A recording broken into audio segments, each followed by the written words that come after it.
2021, she completed the clinical pastoral education residency and fellowship at Stanford Hospital in California. Her advanced diploma in Islamic studies was awarded by Aris University, Kuala Lumpur, while her undergraduate degree was in civil and environmental engineering from Northwestern University in Illinois. Sister Chaplain Sakina also received classical Islamic training in Yemen and Indonesia. She is an active member of the Association of Muslim Chaplains North America and on the Ziarah Muslim Spiritual Care Board. Sister Chaplain Sakina is also an advisor and counselor for I Love Quran Tahfiz and Khadijah Learning Center in Malaysia, mashallah.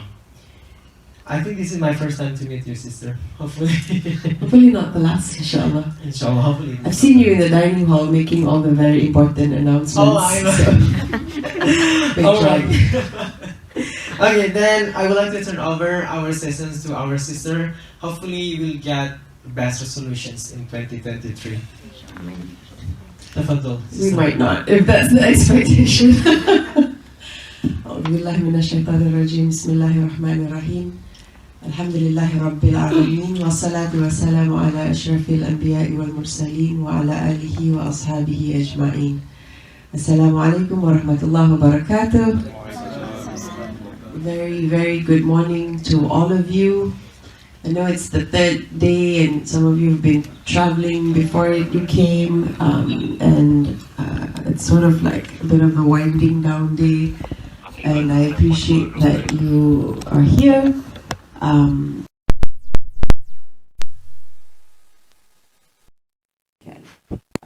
And also in workshops as well, I understand some people don't really want to participate visibly, but they're participating inside, and that's fine too. If you just want to sit and observe, not really engage in the group discussion or the post-it notes or whatever charts that we're gonna do, that's fine. No judgment. Take as much as you can from it in your way. If you can engage, I welcome that, and inshallah, with the intention of the Jama'ah, the group that's here together to be supporting each other, that this can be of some benefit. Especially for me, because I am not the kind of person that usually makes New Year's resolutions and stuff like that. I sort of take this goal setting periodically throughout the year whenever I feel some parts of my life need adjustment. And so inshallah, I will also be participating alongside you very genuinely and sincerely for my own kind of new phase of my year. Some of you know, so okay, I'll save that story for a bit later. So what are you hoping for today? What are you hoping coming into today's session? If that's something you don't mind sharing. Do we have the microphone or people can speak up? You don't have to, but if you can, what are one or two things that you came here with the intention of? And also maybe what were some of your main struggles when it comes to certain goals maybe that you set last year for yourself, whether in your personal life, physical health, spiritual, religious practices life, intellectual, mental capacity, which something that you went to learn and you didn't, or whatever was going on last year. What were some of your struggles that maybe made it difficult to achieve as much as you wanted last year? If anybody would like to start with that. Anybody would like to share? Just sharing your opinions, your struggles, anything. You can share too, Abrori.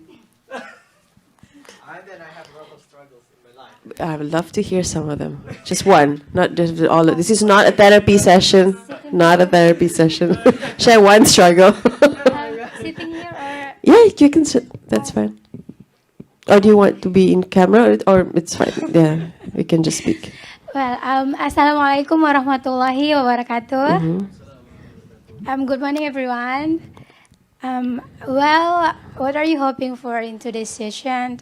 I'm hoping for in today's session, especially for myself, that as I have some plans that inshallah I'll do next year.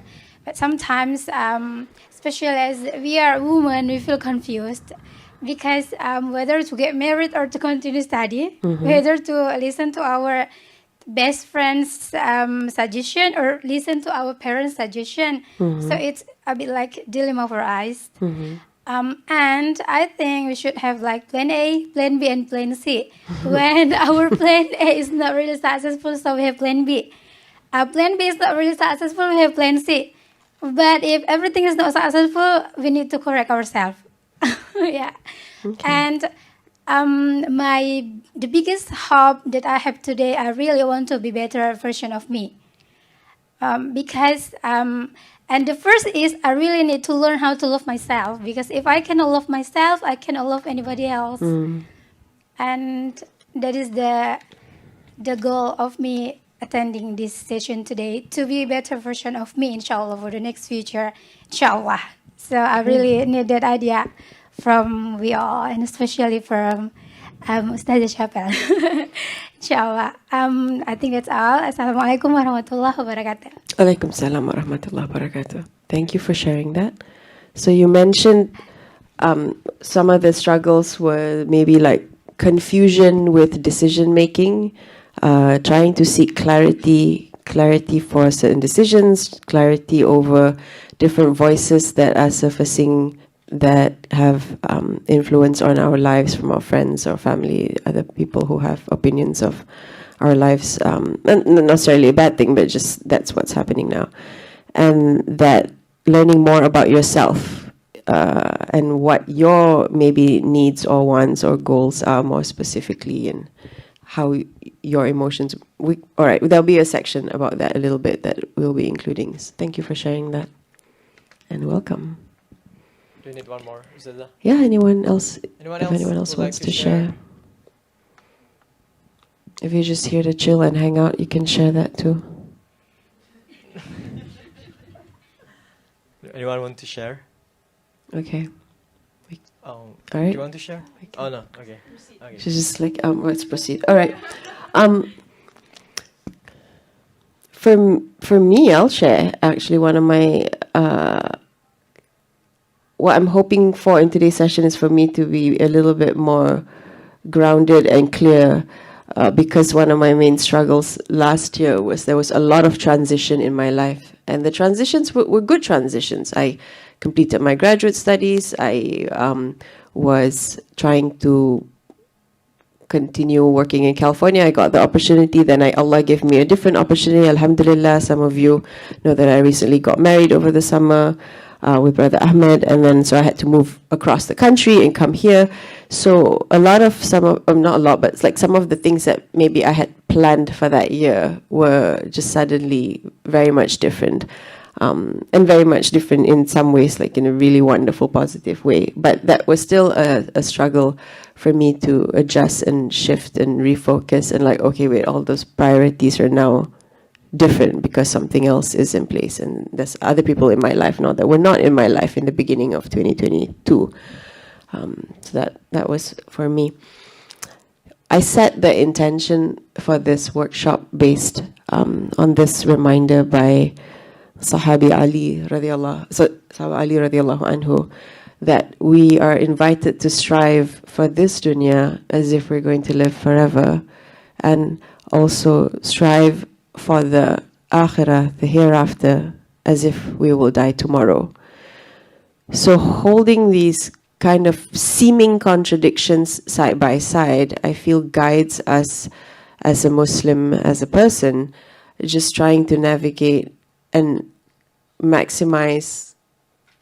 It's not like a productivity level of maximization. I'm a little bit coming from the corporate world. I used to work in oil and gas and the corporate industry in Malaysia and other places for a while. And so that kind of productivity mindset of striving means more, or striving means you have to achieve X, Y, Z, otherwise you're a failure or your profits are down and all that.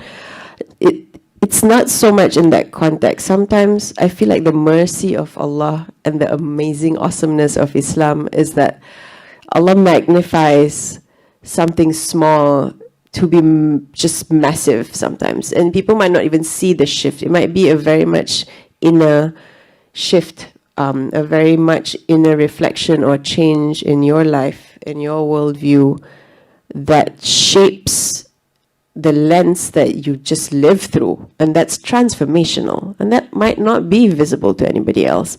So from that perspective, when we look into progressing in the next parts of the workshop, more tangibly identifying what are the things I want to work on.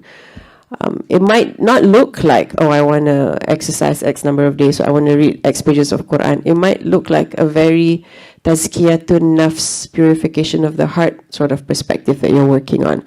I'm working on holding my tongue. No one's really going to see the impact of that, except maybe the people that have the effect of our tongue.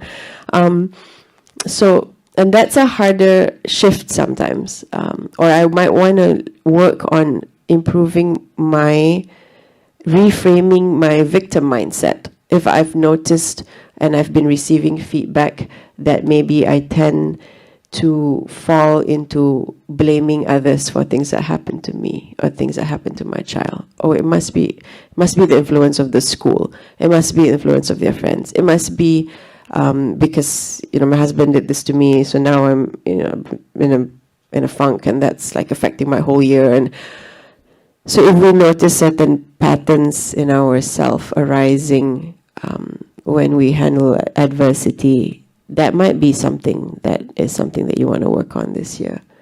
And then we will also talk about maybe resources. So the foundation of today, strive for this dunya as if we will live forever, and strive for the hereafter as if we will die tomorrow. As I spent 2-3 years as a hospital chaplain, and this was just very much in my face all the time. In the ICU, in the emergency room, people who are 5 years old, 10, like people die at all ages, and just for no reason and rhyme and reason. And we know that. We know that here. Like we know people die all the time, and life can be over anytime. But sometimes it just doesn't quite hit us internally, like really internalize that this is a reality. And not necessarily in a scary way, but just in a way that even, like, it gave me more courage. Being a hospital and chaplain during the time of COVID, I felt made me a lot more brave with my life, because I wanted to maximize whatever time that I had. And I wanted to enjoy my life and flourish in my life. And I didn't feel like I had time to waste in that sense. And so I was braver at making these big decisions and taking risks. And like, what's going to happen? I'm going to go and meet Allah someday anyway, and that day could be next week. So, I'm just thinking of this sweet little girl that I met at the hospital. And she was telling her friends, like, you should live life, or you should enjoy your life. Enjoy your life. She was 5 years old, and she had like a minor stroke in her birthday party. She's like, I was trying to enjoy my life, and then this happened. And her parents brought her in. Anyway, diversion, but maybe we'll have time for that story. But let's come back. Those of you who've attended my other sessions have seen this, and this is going to be also the basis of when I'm inviting you to reflect on what some of the goals you want to shape in different parts of your life. So the looking at wellness and flourishing, and I'll call that afiyah if you want, like in the dua that Rasulullah sallallahu alaihi wasallam gave to his uncle Al-Abbas, that one of the best things you could ask for in life from Allah is al-afiyah. And al-afiyah, let's come to the dua and then come back here. Al-afiyah, Allahumma inna nas'aluka al-afiyah, Ya Allah, we ask for you for afiyah. And then Al-Abbas came back and asked Rasulullah sallallahu alaihi wasallam, like, you got a bigger dua that's like more. And Rasulullah sallallahu alaihi wasallam said, this is, you cannot be given anything better than this. And so this sense of well-being, of flourishing, of just beyond just health and baseline, but feeling full, feeling content, feeling like you're flourishing, like you're blooming. That is the essence of al-afiyah. And that's what we would want to have in these different dimensions of our life. And of course, it might not always be there. We might be struggling at work for whatever reason. There's a new team manager and doesn't seem to like you very much or whatever, or you've been in the same job for a long time and you're looking to try something else. Maybe financial situation's a bit unstable, coming out of COVID still. Your family business might be recovering. Maybe spiritually feeling like a shift in some of your roles are affecting a sense of meaning and purpose in life. Kids are going to college. I was like dad, provider, whatever, looking up to me, and then now they're gone, and like, what do I do? Or some people have this spiritual struggle also when they're retiring, and they're used to a certain busy lifestyle, and then now they like to sit with themselves and sit with their spouse and like, why am I here? Why am I alive? What's my source of meaning and purpose? And again, these are the things, or some of us might be struggling with physical health or need to improve some parts of our physical health, emotional health. So just a reminder of, when we go into the exercise portion of this, I'll put this back up on the screen. What are some of these dimensions that you have ideas of things you want to work on? In a just easy, short, tangible way. And it doesn't have to be everything. It could be just one category that's really glaring at you and that's important right now. Let's start there. Another, I feel, inspiration that helps me reflecting with kind of that journey of self-awareness and self-development is this invitation from our beloved Rasulullah sallallahu alaihi wasallam, Prophet Muhammad, who invited us to take advantage of the 5 before the 5. Khamsan qabla khamsin. Our youth before our old age, our health before our illness, our riches before poverty, the free time that we have before we are overcome by busyness, not just work, but just busyness in general, and our life before our death. وَحَيَاتَكْ قَبْلَ الْمَوْتِكَ. So this invitation, again, is, I mean, for all of us in this room, I'm sure we can identify with at least some of these categories. We may be in a situation, maybe that our illness is not that well, but we're able to be here, alhamdulillah. That might be something we're working on.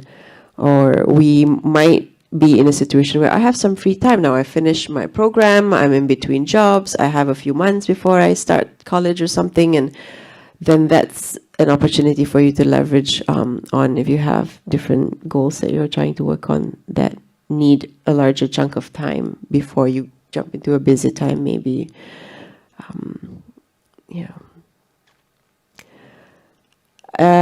Another part of while you're kind of working on the goals is to reflect on how do you know when you're struggling with something.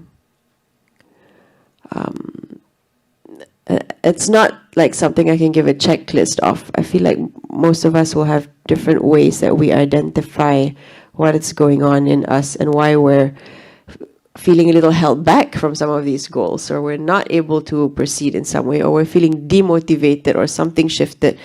So like we have in the car the check engine light and the dashboard. Do you know what are some of your check engine lights? Are you feeling drained, or is that one of your check engine lights, like being physically drained when you're trying to do something and then struggling with it from there? Do you notice, do you get a bit angry, or just different perspective from depending on what the goal is? But maybe look at what are some signals if you set a goal of trying to improve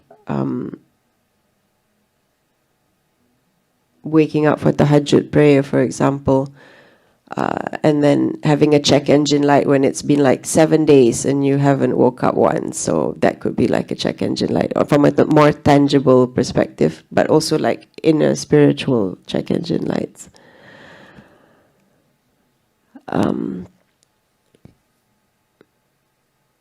I think I'll skip this for now. This is an acronym that I prepared actually working with the youth, and yesterday's session also.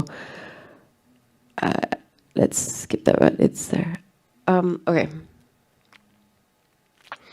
some struggles when it comes to goals development. I hear sometimes people saying things like, I set all these goals and I don't do it, I feel like a hypocrite, or I don't get the right support system and then I can't continue. So I'm often reminded by this hadith from Hanzala, when Hanzala met Abu Bakr and then he was telling Abu Bakr, like kind of a little panicky mode, like I feel like I'm a hypocrite. I feel like Hanzala has become a hypocrite. I've become a hypocrite. Why?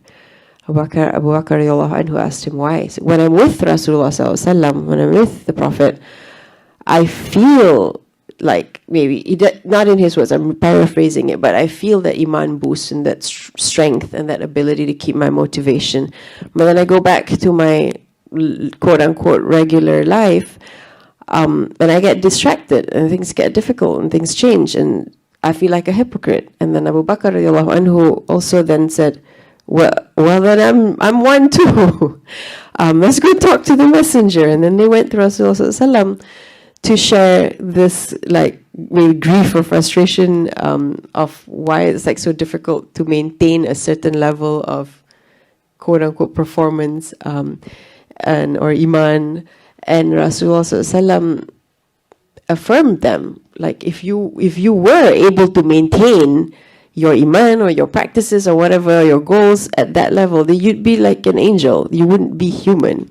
Rasulullah affirmed them and said there's a time for this and a time for that. So when we're here in gatherings like this, which may be an iman boost for some of us and maybe an iman drain for some of us, it may just be like, I got enough of this, like I want to be in my quiet space, or whatever is your periods of strength and motivation and iman boost, then, and that's fine. And then there'll be other periods where life just overcomes us in just maintaining even the basics.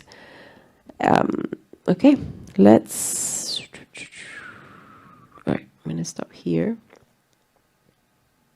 and come back to here. Any questions or or responses before we proceed a little bit to some quiet time for you to reflect on your own goals? Yep. You want to use me so everyone can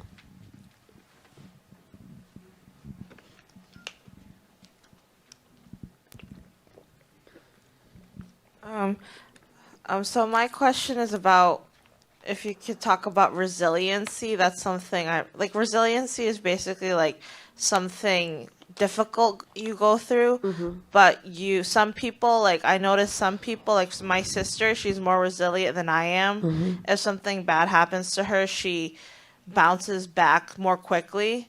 So do you have any like tips on resiliency? Okay. That sounds like another whole 2-hour lecture. But briefly, one of the main things when, as a chaplain, we're always working with like resiliency, especially spiritual resilience, because that often, having stronger spiritual resilience of even research source supports people through crisis. Even when they're struggling with cancer or they're in a humanitarian crisis, disaster, they've lost everything. What is that spiritual resilience? And it's sometimes very hard to like identify, but one of the first steps is self-awareness. And so I had actually discussed this in another, I don't think we got to this in the session yesterday even, but it's good that we can get to it now. So cultivating that self-awareness, it sounds like small, nothing, but that is the foundation of then being able to rebalance yourself, really calibrate yourself when you're going through difficulty. It's not an easy answer in the sense of like, well, just have more iman and then you'll be fine. And that's not always true. And even iman goes up and down. This hadith that talk about Rasulullah talks about iman going up and down. And then different personality types or different personal tendencies that we have and influenced by our environment, our upbringing, our own internal being, that also can affect our level of resilience. So what is one of the first ways to work on resilience is this cultivating the inner peace and cultivating your inner balance. I mean, I have this in my bedroom for a reason. I found it at a thrift shop or garage sale or something. And when people ask me, I do like a lot of interfaith dialogues and conversation. So they're like, what's Islam in one word? So to me, my Islam in one word is balance. And that helps us when we're going through waves of difficulty, right? If we are balanced, we're still going to have to go up and down the waves, but we're not drowning and sinking too deep each time those struggles happen. So one way of one exercise that sometimes we encourage, I mean, in chaplaincy training, they make us do this over 2 years, literally. You write down, you discuss when you feel different things, what triggers you going through different things, what support system you have, who's around you. So you're so aware of what's going on inside you, and it makes you more aware of what's going on outside you. So it's not just like I'm just reading somebody's body language and I can assess no, but it's that deep training of self-awareness and other awareness over long periods of time, and with companionship, with Sahaba. So another sunnah of Prophet Muhammad sallallahu alaihi wasallam was not to be doing these things alone. Companions were supporting each other through these exercises, their goals, their exploration, their self-awareness.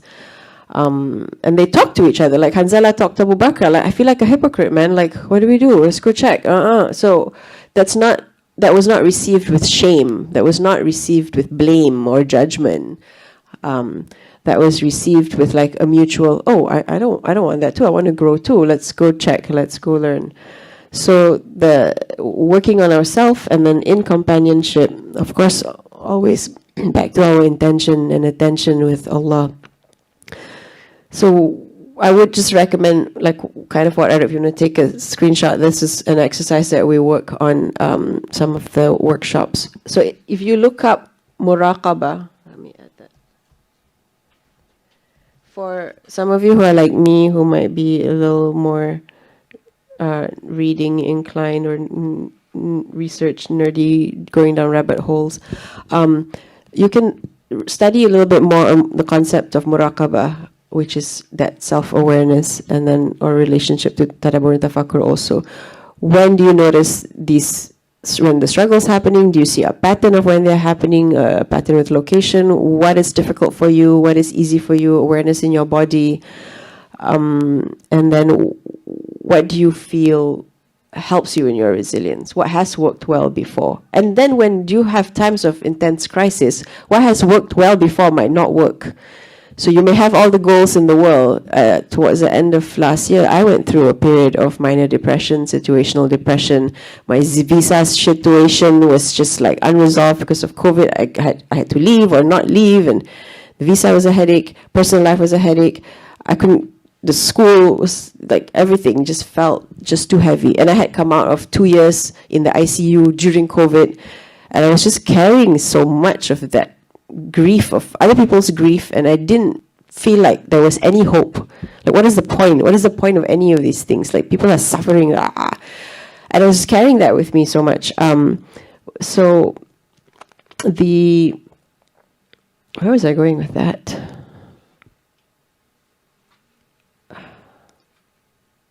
Acknowledging that as resilient as we may be in certain times, there may be times all the regular coping mechanisms weren't working anymore.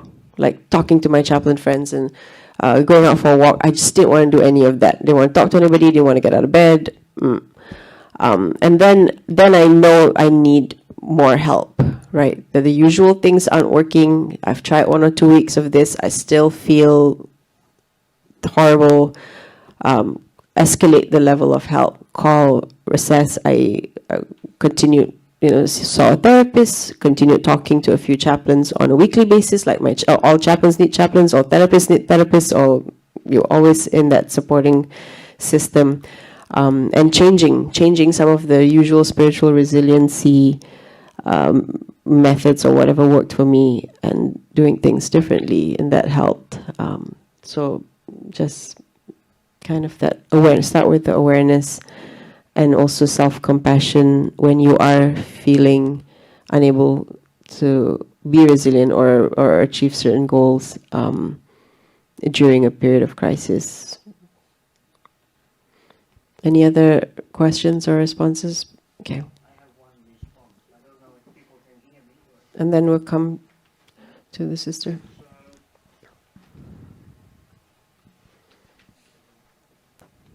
I normally know when I get stressed. I normally look for it.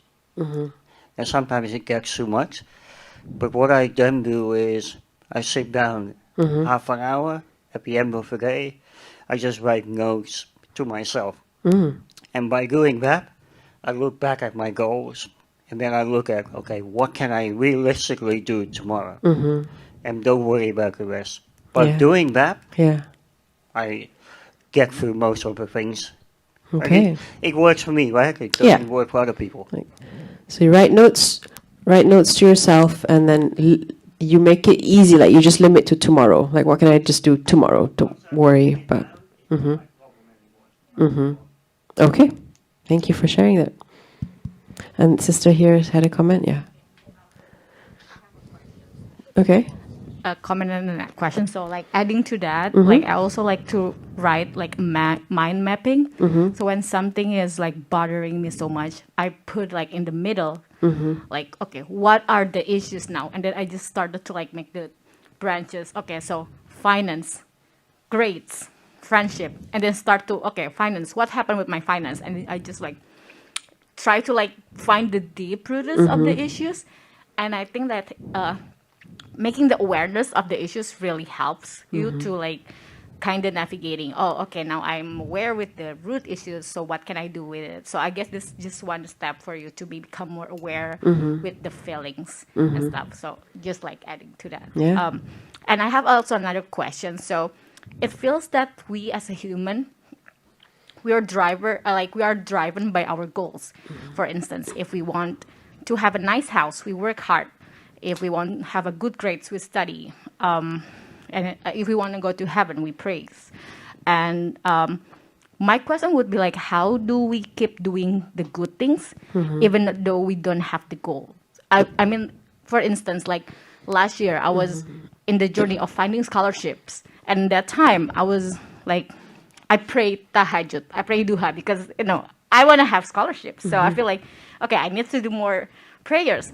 And now, like, thankfully, I'm here now, and I find myself kind of like get loose and like I skip the tahajjud and duha. Like I do not do that as often as I did back then. So, like, just kind of like, how do we keep doing the good things even though like we feel like we're content with what we're having now? So, yeah, just that's the questions. Yeah. Thank you. Does anyone have some suggestions to share with the sister? How do you keep doing good things or good ibadah when it doesn't really feel like critical at that time? Like it's easy to go to the gym and keep exercising and doing your stretches when in a way your back is starting to hurt, and if you don't do it, it's going to keep hurting more. So I better do all these stretches, and suddenly I'm doing all my physical therapy stuff every day that I'm supposed to do. And then it feels fine, and then I stop. And then in 3 months, it'll come back because I'm not doing it every week like I'm supposed to do. The maintenance part, right? The maintenance part. Anyone have any tips to share with the sister how you maintain your spirituality or religious practices when life feels easy, when it doesn't feel like you want to get up and pray and cry to Allah? Probably I have some problem like you before. What I did, I always like put a note. I was working in, I'm still working in the bench labs. Sometimes I'm just like, put my note and just write down my purpose here. For example, I'm students, I need to get good grade, but I just like writing down everything that I'm done before I came here, and just when I'm just like lose my mind, I'm just like try to recall my memory, read my note, and sometimes I go to gyms and just like, just like thinking, but yeah, just remembering what is your purpose here. Then for me, it will work. Just it can recall me, okay, before you came here, you did a lot of things, but then you need to keep maintenance, and then probably you need to have another target. Like for me, okay, I would like to graduate as soon as possible. I would like to get a good grade. Then I need to keep maintenance what I did before. That's from me. Probably in oh. Okay, thank you.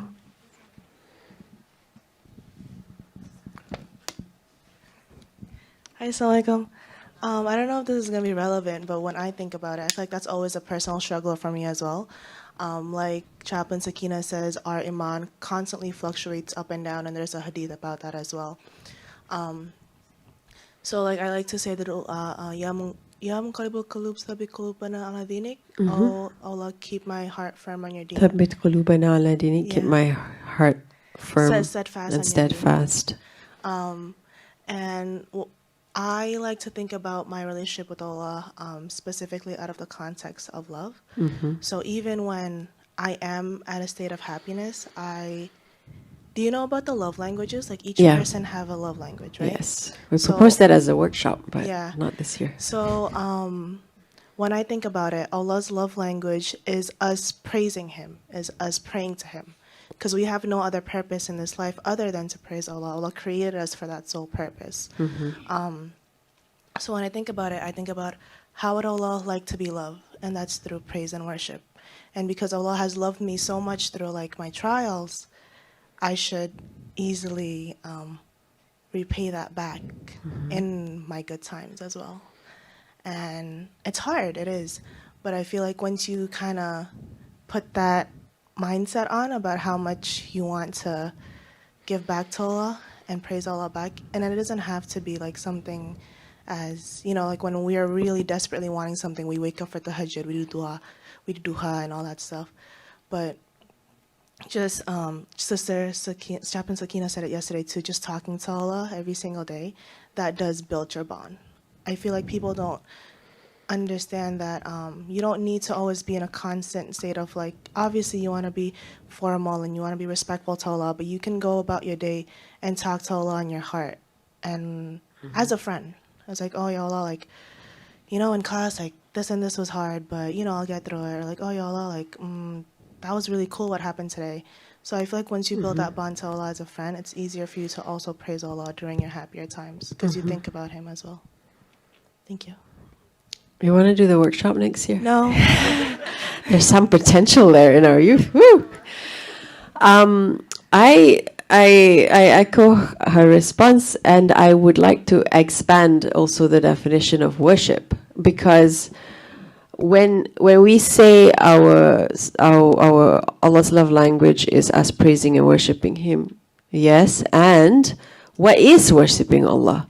It's not just salah, it's not just our adhkar. It is those things. But it's also just every breath we take with intention, with mindfulness that my life is worship. Inna salati wa nusuki wa mahyaya wa mamati lillahi rabbil alameen. My salah, my body, my actions, my everything. So for some people, I mentioned this yesterday, I think in one of the workshops, like for some people, certain types of worship are easier for them. It might be easy for so-and-so to wake up at 3 a.m. and do tahajjud. They like to stay up at night anyway. They wake up easily with the alarm. They're not taking melatonin, whatever. It's the reason. It's easy for them to wake up. They can pray tahajjud. For some people, it's easy for them to make time in the morning, in the midst of their busyness. They want to pray duha. 9 a.m., 10 a.m., no matter what they're doing, they'll take a break. They'll pray duha. And there's hadith that talk about the benefit of duha in many ways also, and even as a replacement of tahajjud if you can't wake up for tahajjud. For some people, it's not salah. They like to be generous with their time, with their money, with their skills, with their listening to people in their community. And that's their ibadah. And during times of ease, or that's not, you were saying like during times of when things are not so difficult and it's hard to like wake up and pray and dua and ask for something, then use that time of ease to be of service to others. And that's your worship and your ibadah during that time. But at the same, so one of the no matter what part of the circle you're working on today, I invite to still have a personal goal of what are some ways that you want to develop a deeper relationship with Allah. Your personal deeper relationship with Allah. Just little things that you promise Allah you want to try and do, even though nobody else knows, or even though it might not look like salah. It might just look like some other small habit that you promise you want to try this in your improving your personal relationship with Allah and talking to Allah and being more personal with Allah. So have that as one of the, I would say, almost mandatory categories, and then find your physical, your nutrition, your financial, other categories. You can add on to that. But what is the department of relationship with Allah? If you've been reciting Quran and that's easy for you, okay, do you want to try and reflect on the meaning? Do you want to add that? Do you want to practice little things like talk to Allah while you're driving? Then stick a post-it in your car that reminds you of that initially. Maybe use my driving time to talk to Allah and tell Allah about my kids or my struggles, whatever's going on, and just talk to Him. And when it comes to like actual ritual ibadas, sometimes there is an element of this that is very fiqh based. So sometimes it's not just like the spirituality part, and people don't realize there are ways that certain ibadah can be made so easy and so accessible. So for example, like praying duha in your car. If you drive to work in the morning, and then once you get to work, it's not really easy to pray or something. Rasulullah SAW used to pray while he was riding his camel. And so if we study the fiqh, we also know we can pray in the car very easily, sunnah prayer. So when I was working in Malaysia and I had like a 1.5 hour drive to work, I would do duha in my car. I would drive, Allahu Akbar, read Fatiha, pray and drive, and don't look down too much. So just pray while I'm driving. And do 2 rak'ah, 3 rak'ah. Like, it was so easy for me to do duha in the car than it was if I was at home and then cooking and then doing this and then that. And next thing I know, it's noon and I didn't do duha. So I just learned the fiqh to support your spirituality, not to limit your spirituality. Like some people like, oh, then it becomes complicated, or the place is not clean enough, or this, or this. And then where are you going to pray? When? How? When? Why is it getting more complicated instead of more easy? The fiqh is meant to make it easy for us to implement our teachings. Okay. All right. Any last, I think we should, we don't have to shoot anything. We can do what you all want. You have more questions, or we can start some quiet time and do some writing. Okay? Okay. We have pads, like big papers. We also have Post-its, so whatever floats your boat, jam, whatever idiom you want. Help yourself to Post-its or to paper and pen. I have some.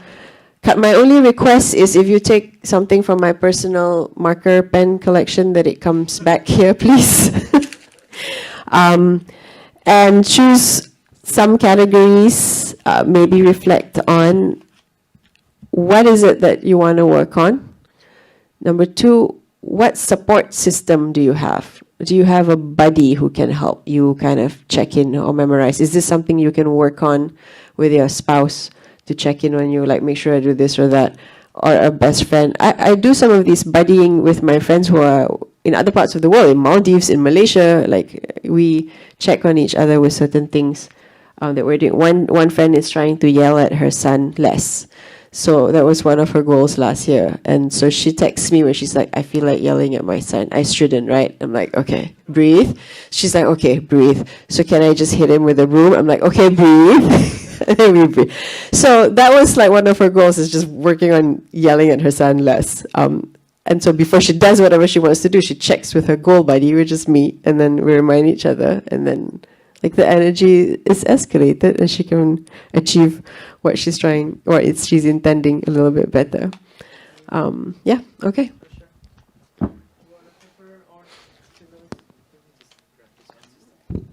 Maybe some of you could stand up and come and get the stuff. I think that might be easier.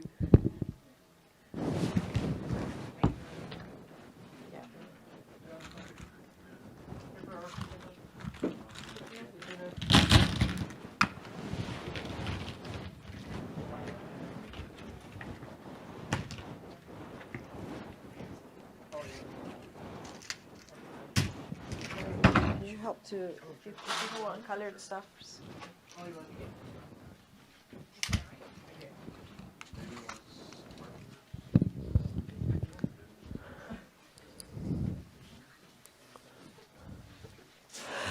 remember to also maybe include what are some fun things that you want to have in your life this coming year? Like our goals and our journey of growth doesn't have to be like difficult and heavy only. If your goal is I want to be more compassionate with myself and have some extra budget for an ice cream outing once a month with my family or with my friends, then include that. So have some of the goals be also things that you want to gift yourself or gift others, that's fun and that's builds relationship, that's not, just doesn't feel like work stuff. Okay. To balance the balance. To balance it.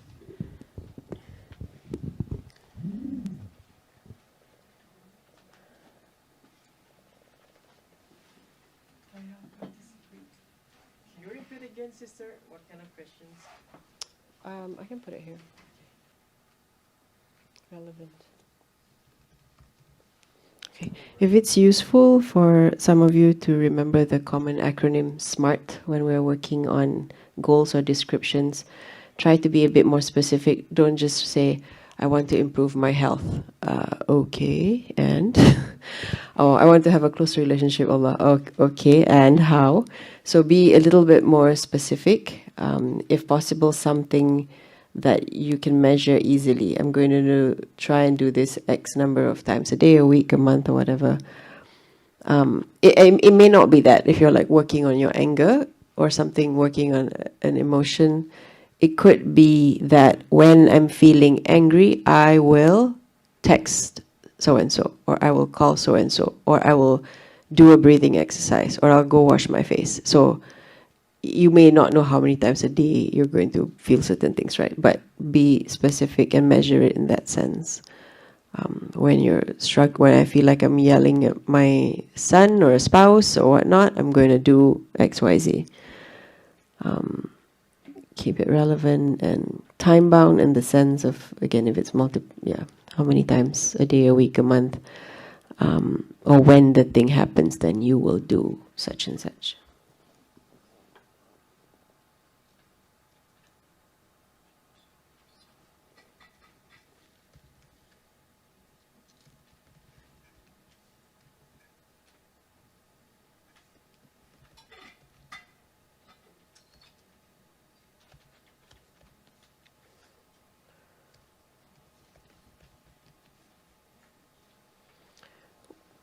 With number 3, what resources do you need to support or motivate you? It could be a goal buddy. It could be you might need to raise some money for this specific goal that you want to do something. It could be you need to learn or train in that whatever you want to improve. If it's like an intellectual or even exercise, you want to learn martial arts or whatever. So you need finances. You might need training, education, and then look at what are some free resources available and what you might need to raise money for example, or budget for. These are just guiding prompts, so if you are reflecting, your reflection comes up in a different way, then just do it whatever way that feels natural to you. We have until 12, yeah? Until 12? 12. Okay.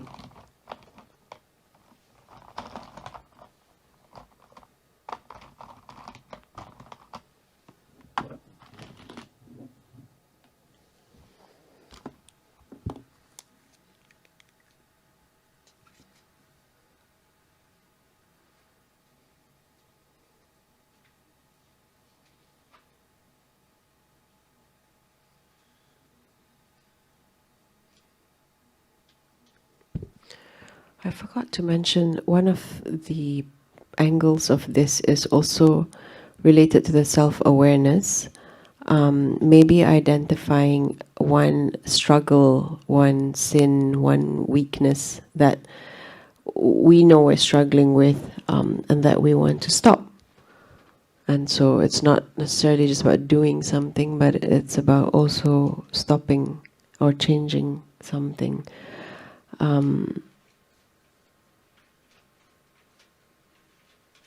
Yeah.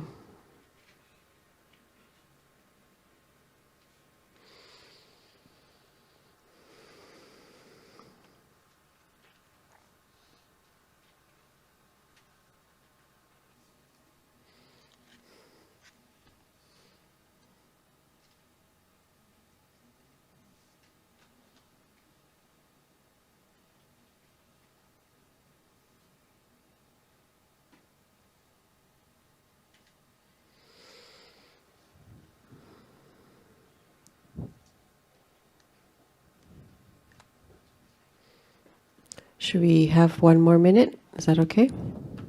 Okay, we'll stop in a minute and then we can come back to a discussion. How long has it been? Or do we want more time?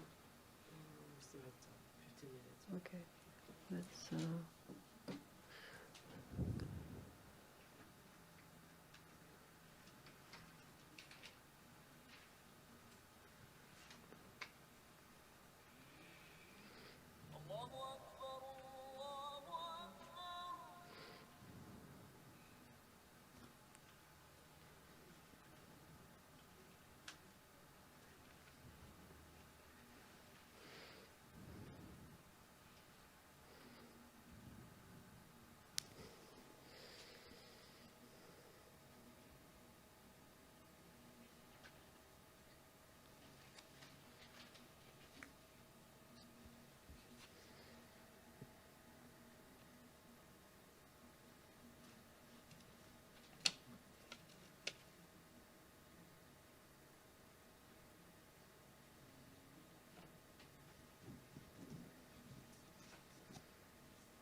All right, let's come back into the space, mentally, emotionally, physically. I was just flashing some of the notes of not my goals, some of them, like the before to sleep, that was one of mine, and what are the sunnahs that I wanted to practice before sleep. And I thought I'd just put it up there for you if you'd like as well. And we can screenshot and then we can share the material. All right. Who would like to share and start sharing a little bit? Maybe choose one that you don't mind sharing with the group. And yeah. Oh, I thought you were responding. All right, I can start. Or Ahmed, would you like to start? Is that a yes? Yes or no? Yes. Oh. Assalamu alaikum. Salamatullah. I kind of thought about this. I'm not going to give my specific goal. Mm-hmm. However, when I was thinking about realizing it, for me, if I make something a custom of mine Mm-hmm. and internalize it, I can easily stick to that. And then it becomes like a habit of mine. Mm-hmm. Not necessarily that I am not doing it for the sake of Allah, but that customization in my heart, in my mind, helps me to carry on. Mm-hmm. And I have a lot of things in that nature that I have been doing. Like when I hop into my car, automatically I start reciting Ihlas, Felak, Nas, and Ayatul Kursi. And that was taught to me by my father when I was 3-4 years old, because he was doing it. So I started to do it with him when we were driving. And then I kind of set the numbers in my mind based on the hadith and sunnah. And alhamdulillah, I have been doing it for years and years. Okay. And I like kind of doing things this way because it becomes easier. Okay. So I was thinking about it when you asked us to write. So for you, the setting the habit, getting it going, and then once you get it going, it's easy for you. Yeah. So where's the stick to- struggle? Struggle Like is maybe starting and autopilot. setting, autopiloting it, Being more like mindful and intentional, in addition to the Yes. autopilot helps with establishing the habit Yeah. and then developing the mindfulness and the intentionality. Thank you. Sure. Thank you, Badra. Um, Anyone else? Oh, there's someone there. Yep, sister. Oh, there's two sisters. No, it's not. For me, occupational, I wanna I wanna spend time being like before. Like sometimes I'd be like annoyed if like people ask for help because I'm busy doing something. But remembering that if you help people, like you get a lot of good deeds for it. So just being more mindful of the fact that yes, you have to stop and do it, but you can always do it later and you'll get good deeds for it. So just having that mindset, I guess. Okay. Yeah. Do you have like someone at work who can kind of be your buddy for this school? So you know when somebody's asking you for help, and then you can, if you need support at work, to remind you, like, now you said you're gonna help people instead of like complaining about it or something. Not really. Or somebody else. Okay. Well, let's see if Oh, thank you.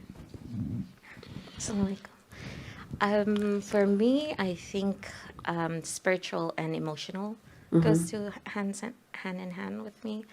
For struggling, sometimes my past experience dominates the present. So that's what I'm struggling with. Just personally. yeah. Almost 5 years ago, I walked away from a 4-year abusive relationship. And, just relationship-wise, it's very difficult for me to open up. Yeah. And, my mom, my parents would love for me to be married, to have children, and all of that. And they say that I'm very picky, but I don't think it is like picky. Yeah. It's just that the experience that I've experienced, Right. it just dominates, and it's just scary. Yeah. To go to that. It's scary coming out of an abusive Yeah. relationship. I and did then- not realize it was abusive until I walked away a couple of years. Yeah. And then it's starting to like, oh, yeah, it is abusive. Yeah. It's mostly mental abuse, and somewhat physical. Yeah. But, yeah. So developing trust again and courage, and I mean there's courage to walk away and to be able to reflect inwards on what you were experiencing. What support do you have in kind of working on this spiritual, emotional reframe and processing maybe a bit of trauma from the relationship? And are you on your own? Have you got a support system? I mean, I have my family, of course, but I'm a person who likes to be by myself. Okay. And for me to learn from the mistakes, I have to like look inside internally and understand it completely. And I think that journey is just by myself. Okay. And I So- mean, I go out, I travel. I think that's how I handle it. Yeah. How I guess, found myself again Yeah. to just be by myself. I think that's just the type of person I am. Yeah. Sort of rediscover your identity in a way. That's exactly Rediscover how your identity. I had to Yeah. do it. Okay, and then alongside that, when it feels right, maybe to also consider if it works for you, looking for a group or support system of people who may have gone through something similar, or people who are kind of looking into, if you're at the point that you're ready, of midlife love or whatever you want to call it. That was me for a while. So there, it just helps feeling that you're not going through everything on your own. So, inshallah. Okay. Thank you. Thank you, sister. Anyone You else want would to like share? to? Oh, no, not me. I'll share mine. I have one goal in like the relational social section, which is to call my relatives in Malaysia more. I lost a couple of my aunts and my friends, my cousin's child in Malaysia, and I haven't been able to go home since COVID. And I keep telling myself, like, stay in touch, silaturahmi, you're in touch with your friends. Sometimes it's easier for me to stay in touch with my close friends than it is to be in touch with my aunts and my uncles and my cousins. But they are also family, right? And I want to make that intention to try and set a time, maybe like I set half an hour a week, that I'm going to make a couple of phone calls and call my aunts and uncles, and wallahu alam how long they have more, and I've been away for so long, and I used to see them a lot when I was back home. So my buddy for this, I would like to ask my husband Ahmed to help check me and encourage me in this calling my relatives in Malaysia goal, inshallah. I had a few personal occupational halaqah. One of my occupational goals, something that I've been putting off, is developing a website for. I come and give talks and these kinds of things, and people they want follow-up sessions, or they want to know what else I do, and I'm always like, I don't know, can I just have all this information in one place that I can share with people? And everyone's been saying, you should set up a website. You should set up a website. And I'm like, I don't know how. It's so difficult, and it costs money and this and that. So I've made an intention of said it publicly, inshallah. Then that's one of the occupational goals that I want to work on.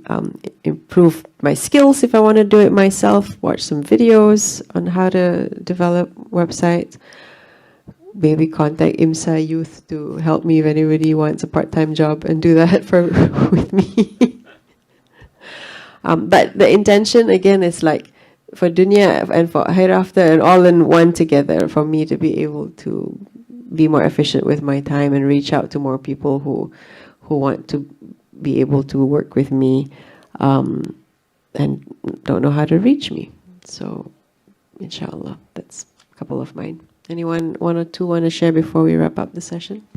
Or probably, is there any questions from the questions? Yeah. participant? It's fine. Okay. Let's go. Yeah, questions. Okay. And then we'll just reflect on this part and we can close.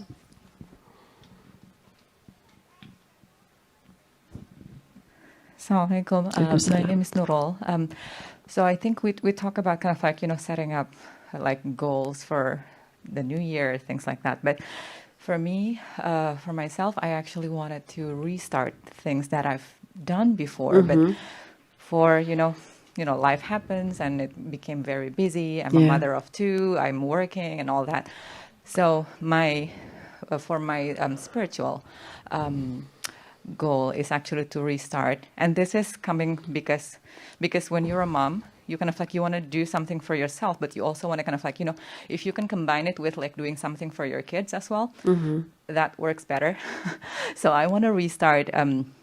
We used to do reading one page of Quran for each of my two kids. So each of them will read like one page, and then we read and then the other one will read the translation, and just do that like just basically like every day. For the last, I would say probably about like 4 months or so. We actually have not been doing that because my oldest one is now in like college application season, and so we are just doing like we read, but we don't actually read the translation. And I think that actually helped us bond in the past, and the younger one kind of like enjoy, kind of like, well, you know, sometimes they don't really understand the whole thing, It's but fun they family enjoy it. activity. Yeah, so the bonding. that's my goal. That's just one goal that I think will benefit me, but also will kind of like, you know, benefit my kids. So just restart something. Restart a habit that kind of was shifted a little bit with you and your children. I love that ritual. That's something we're trying to figure out in our household as well. We're trying to have, at least we try to pray together, Jama'ah together as a family. But like you said, sometimes like one kid's in college, one kid's doing this, and they're like, I got this, I got that in a few minutes. And for me as well, because I'm a stepmother, I just moved into this marriage, right? So there's different things I'm trying to balance in that process as well. I know even if it's my own child or my blood, it's still different kinds of adjustments. So like whatever that we're going through, there could be multiple levels of maybe not necessarily barriers, but perspectives that we need to negotiate and pick our battles sometimes. So when we look at goals and accountability, I wanted to share this chart. We won't get much into it, but if you want to take a picture or something. Sometimes some of the barriers that we face with achieving some of our intentions is within us. And then sometimes, yes, there are external factors that we can't really control. And to be more mindful about what's going on and the part that we can control, the ones that are inside us, and work in a way that we are more comfortable or with not expecting the opinions of others, or not hinging whatever we want on somebody else, even if it's a more complex thing. Well, it's like, well, I can't just do this on my own. Like I need my family, or I need my husband, or I need my parents to agree before I'm able to do a certain goal. But try and explore what we talked about earlier, like the mindset. Do I have that mindset that I'm always feeling helpless, that I'm always feeling hopeless, like I have no agency and control over my life completely? And that's a little bit of a caution that we need to be mindful of. And I'm aware of the time.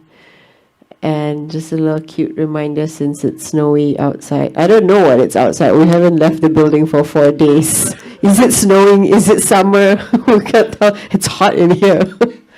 So these little giant snowballs, some days we take giant steps, and some days we inch little by little. And that both are okay and part of our journey.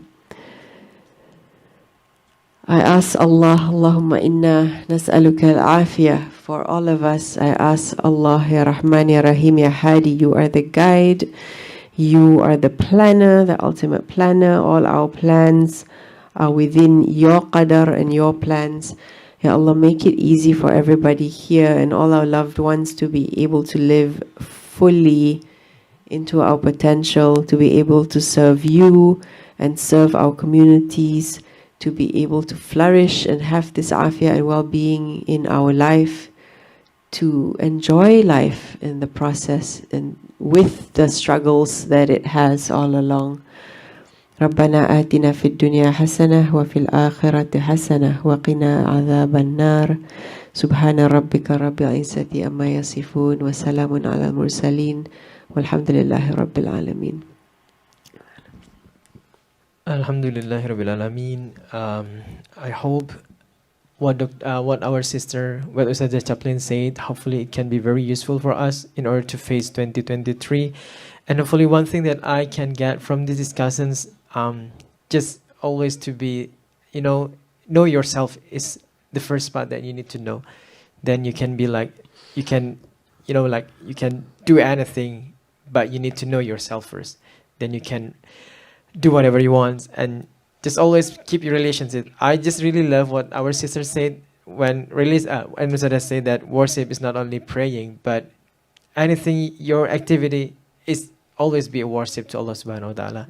So I would like to say thank you for all of the audience that's coming for these sessions.